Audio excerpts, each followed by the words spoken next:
Hello everyone, I am Crawlers, and apparently among the latest changes to Battlefield 4 CTE, DICE is experimenting with a, quote, experimental visual recoil solution.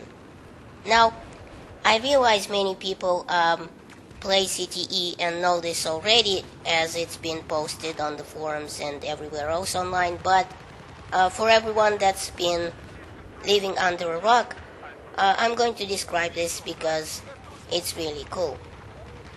Actually, no. This is one of my problems with CTE. Very few people play it, which results in only about 2 of all the CTE servers being populated. This is completely insane in my opinion, as the rest of the servers just sit there empty, and most of the time I can't even find a populated server in the US of A, and have to play on the Netherlands server with the 100 ping. This is just crazy, but anyway.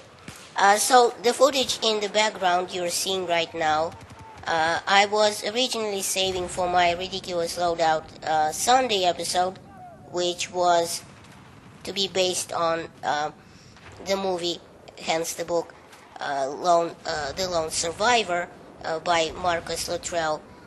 But as it stands, that loadout had 2 setups in it, one for the 2 main characters of the movie, and I decided to use this footage anyway for this video because, I can always shoot the next episode using the M16A4 kit. And I decided this because I am going to talk about the visual recoil, and what better to illustrate it than this setup, which is known for being notoriously bad at visual recoil, a Mark 11 DMR with an ACOG scope. Obviously in the movie they had a much more powerful scope, maybe an 8X, but DICE decided not to let the DMRs have any high-powered scope, so here we are. So here, hopefully you are going to see what it is I'm trying to explain, what DICE did. And by the way, don't be afraid that the crosshairs look smaller and further away on the gun that I'm using. I'm not hacking. That's actually just a side effect of the recoil fix, of the visual recoil fix, which apparently is causing all sorts of problems right now, but DICE released it to the public anyway, bugs and all, basically for us to beta test this. So the possible solution that was stumbled upon by Tail and Prime was to basically make the sights, the crosshairs, stay more stationary with the gun as it moves to recoil up, or even if you move it sideways real quickly, you can kind of see what I'm talking about. Basically, what happened before was well, let's take the hollow sight as an example here.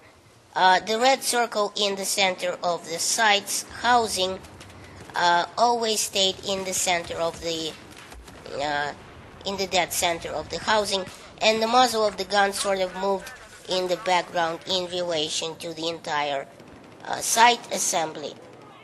This caused the muzzle to slide its way out of alignment with the sight, and what happens now, and I must say it's already looking much better, even with the bugs, which I'll talk about in a second, is that the red dot sight stays more or less stationary with the muzzle of the gun, and the housing of the sight kind of moves with the recoil a bit.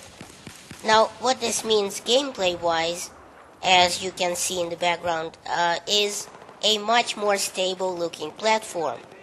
Now, I picked a nasty combination for this video on purpose as my weapon setup, as I said, to illustrate the visual recoil, but as you can see, I still feel a bit more confident putting down follow-up shots with this new setup, as most of the recoil is visually directed into the back of the gun now.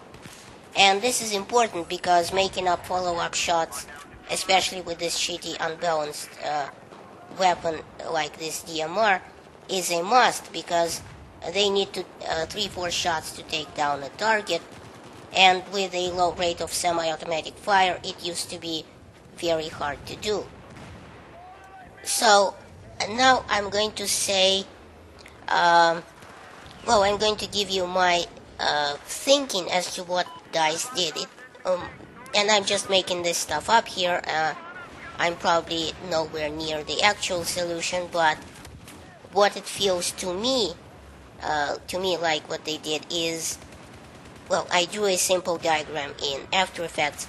If you imagine what you had before, a theoretical holoscope displaying a circle right at the back of the gun somewhere, the scope's housing moved with the scope more or less as the gun recoiled up, and the muzzle end of the gun moved more or less independently of the scope, making it seem like it was sliding in the background.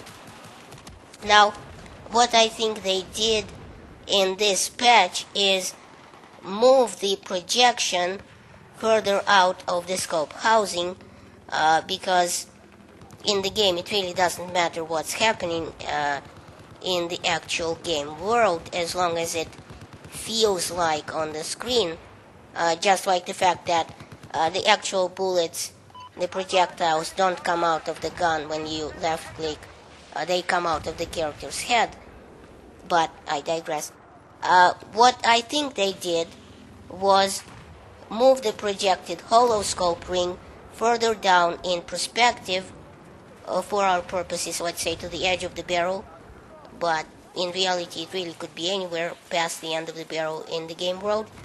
And so what's happening now is that the sight ring it stays more or less stationary in relation to the muzzle of the gun as it slides a little, but it still recoils pretty much the same amount as the gun does when it recoils up. Now, again, I may be completely way off about this, but this is just what it feels like, what they did to me. And the reason I think this is because there are a couple of glitches happening after this new change, both leading me to believe that the scope and the sight crosshairs have been moved further in perspective, further away from your face in the game. First, it's the size of the new sights. They all look a bit smaller. Take the Cobra sight, for example. It's noticeably smaller. So by the way, are the crosshairs on the ACOG I'm using and the 6X scope and so on. Secondly, the clipping.